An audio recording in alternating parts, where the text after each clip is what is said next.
જય માતાજી મિત્રો, આજે અમે એક રીલ ઉતારવા માટે આવ્યા છીએ, કોમેડી રીલ. અને મને એક જોરદાર ઉદાહરણ જોવા મળ્યું છે. જો તમને બતાવીએ, આઈડિયા મારા લાલજી કાકા છે જે ફોજમાં નોકરી કરે છે.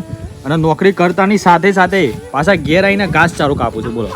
અને પાછો ઘાસચારો કાપતા સાથે સાથે ડિસ્કોએ કરું છું ફૂલ મોજમાં, બોલો. વાહ વાગો ના સે વાગ એવા સાબરકોઠા વાળા મોજીલા કાકો છો. કાકા હું કર્યું સારવાટી? સાર તો બે કામ થાય છે.